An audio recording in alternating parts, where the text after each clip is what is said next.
Hello everyone, मेरे YouTube channel में आपका फिर से स्वागत है। आज हम ज्योमेट्री के क्वेश्चन करने वाले हैं जो एनटीपीसी अंडर ग्रेजुएट लेवल 2024 के सीबीटी 1 में पूछे गए थे। तो चलिए बिना देर किए शुरू करते हैं। पहला क्वेश्चन है, एबीसीडी एक समलंब चतुर्भुज है जिसमें बीसी एडी के समांतर है और AC equal to C D दिया हुआ है, मतलब एक डायगोनल दिया हुआ है।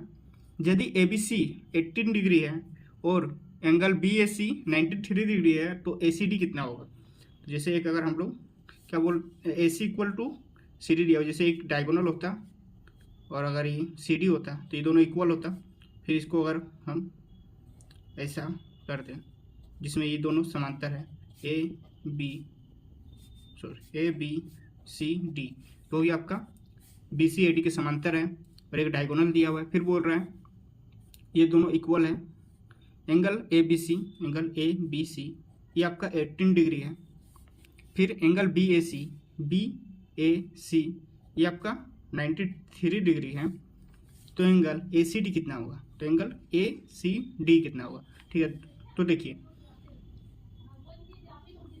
ये दोनों समांतर है, तो दो समांतर जो लाइन होता है वो दोनों के जो उसमें अगर एक ऐसे लाइन तिरछा लाइन डालें तो ये दोनों एंगल है, ये दोनों को शायद आसन कोण बोलते हैं। ये दोनों का सम होता है 180 डिग्री, 180 होता है जोड़ के। तो यहाँ पे कितना हो रहा है आपका 103 111, तो ये वाला एंगल कितना हो जाएगा 69। ठीक है, अब देखिए इस त्रिभुज में, इस ट्रायंगल में इसके सामने ये वाला एंगल है, इसके सामने ये वाला एंगल है। अगर तो दोनों एंगल बराबर होगा क्योंकि दोनों साइड बराबर है। तो इसके सामने जो एंगल है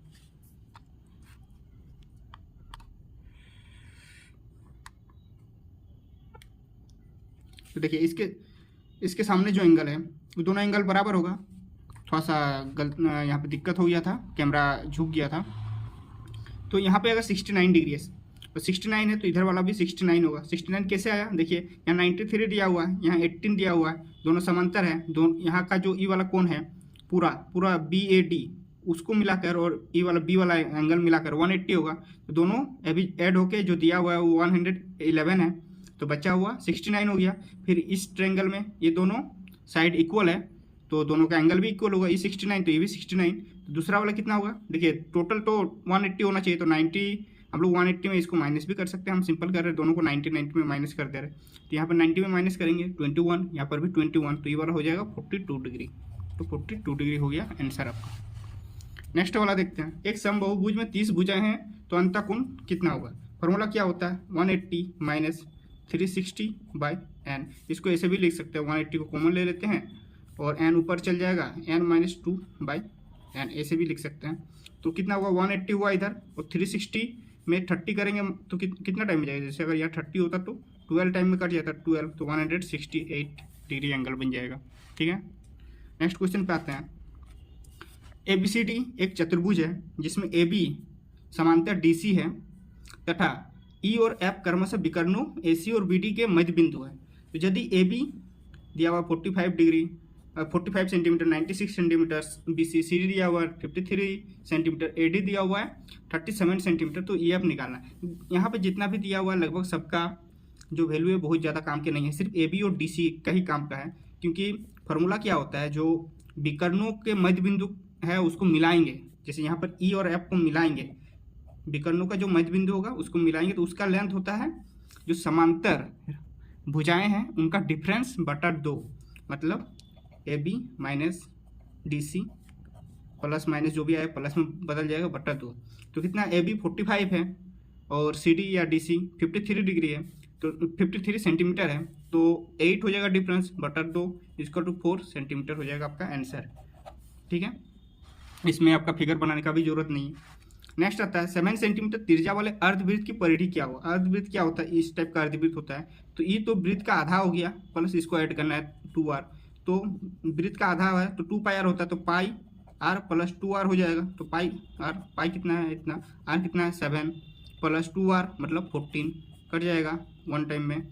ये 22 प्लस 14 36 आंसर हो गया 36 सेंटीमीटर। बहुत आसान क्वेश्चन पूछे गए हैं। यदि किसी समचतुर्भुज का एक विकर्ण और परिमाप क्रमशः 16 सेंटीमीटर और 40 सेंटीमीटर है तो दूसरा विकर्ण ज्ञात कीजिए। समचतुर्भुज मतलब ये जो होता है इसको बोलते हैं समचतुर्भुज। जो ये दोनों एक दूसरे के इक्वल भी होते हैं और समांतर होते हैं, ये दोनों एक दूसरे के इक्वल होते हैं और समांतर होते हैं, ठीक है। लेकिन यहाँ 90 डिग्री का एंगल नहीं बनता है, सब इक्वल ही होते हैं एक दूसरे के, लेकिन इसमें 90 डिग्री का एंगल नहीं बनता है। तो इसमें क्या एक प्रॉपर्टी है, जो इसके डायगोनल्स है ये एक दूसरे को 90 डिग्री पे काटते हैं और दोनों यहाँ से यहाँ और यहाँ से यहाँ दोनों को बाइसेक्ट करता है, ठीक है।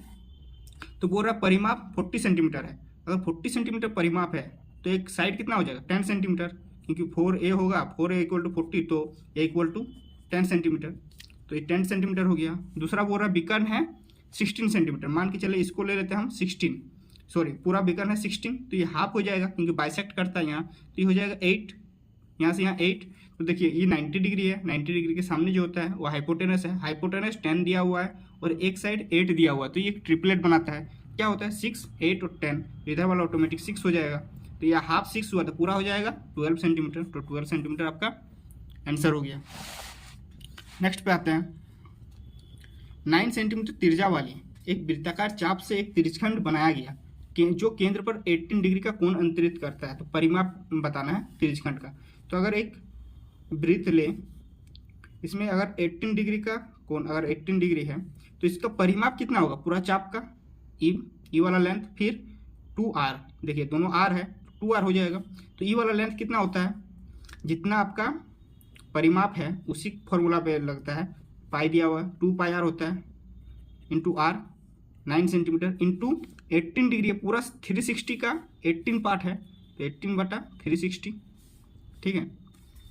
तो कितना टाइम में 20 टाइम में जाएगा, फिर यहाँ से 2 10 बच जाएगा, मल्टीप्लाई करेंगे आपका 36 9 3 12 और 27 1 28 हो गया, ठीक है। और यहाँ पर 2 डिजिट के बाद है और फिर 10 से डिवाइड हो रहा है तो 3 डिजिट के बाद हो जाएगा। तो 2.8 इसको 3 ले लेते हैं क्योंकि यहाँ पर 3 दिख रहा है, 2 ही डिजिट तक है। तो अगर इसके देखिए 2 डिजिट के बाद अगर 2 डिजिट जितना दूर तक लेना है उसके बाद अगर बड़ा नंबर है तो इसको बढ़ा के लेते हैं, छोटा नंबर है इसको घटा के ले लेते हैं। तो बड़ा नंबर है इसलिए बढ़ा के लिए, फिर इसमें ऐड हो जाएगा आपका जो 2r, क्योंकि ये दोनों r परिमाप बोला है तो 2r ऐड कर देंगे 18, कितना हो जाएगा 20.83 सेंटीमीटर, 20.83 सेंटीमीटर आपका आंसर हो गया। नेक्स्ट क्वेश्चन पे आते हैं, ट्रायंगल ABC में D पर BD लंब AC है। ट्रायंगल ABC में D पर BD लंब AC है, DBC 16 डिग्री है, BC पर एक बिंदु E इस प्रकार है कि CAE 51 डिग्री है, एंगल ABE निकालना है, ठीक है। अगर एक ट्रायंगल ले लें इस तरह ABC है, बोल रहा है BD लंब AC है, BD से एक लंब डाल दें जो 90 डिग्री है, थोड़ा टेढ़ा हो गया, यहाँ पे आना चाहिए था, 90 डिग्री है, ये भी 90 डिग्री हो जाएगा, D है। फिर बोल रहा है DBC ये आपका हो जाएगा 16 डिग्री दिया है। फिर BC पर एक बिंदु इस प्रकार है, BC पर एक बिंदु इस प्रकार है कि A से मिलाएंगे तो CAE 51 डिग्री है, 51 डिग्री है। तो एंगल AEB क्या होगा, AEB, यहाँ ये AEB कितना होगा, तो देखिए यहाँ पर 90 डिग्री दिया हुआ, यहाँ 51 डिग्री दिया हुआ, तो ये वाला एंगल कितना होगा, टोटल 180 होता है, ये तो 90 है ही, तो यहाँ पर 90 में 51 माइनस कर देंगे तो ये 39 हो जाएगा, ये वाला एंगल 39 होगा, तो इधर वाला एंगल भी आपका 39 हो जाएगा, ओपोजिट एंगल। अब देखिए 39 और 16 और ये वाला भी तो एक ट्रायंगल ही है, तो 180 में माइनस कर देंगे तो 39 प्लस 16 कितना हो रहा है आपका 55 हो रहा है, तो 180 में 55 माइनस करेंगे तो 125 होता है, आंसर आ गया 125 डिग्री ये वाला एंगल। नेक्स्ट, एक समबहुभुज के बाह्य कोण और आंतरिक कोण का अनुपात दिया हुआ है 1:8, बहुभुज की भुजाओं की संख्या ज्ञात करें।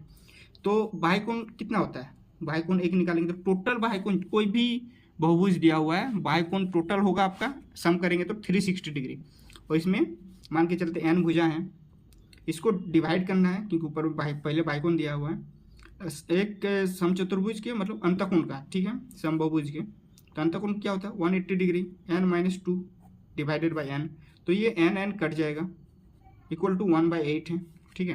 तो ये नीचे में है तो ये नीचे में है और इससे कटेगा 2 टाइम में, ठीक है, इसे 2 टाइम में कटेगा और 8 इससे मल्टीप्लाई होगा 16 हो जाएगा, n-2, देखिए यहाँ पे क्या हो रहा है 2/n-2 है ना, इक्वल टू 1/8 है, तो 8 इधर चल जाएगा तो 16 हो गया और इक्वल टू 1/2 n-2, तो n इक्वल टू 18 हो जाएगा आंसर।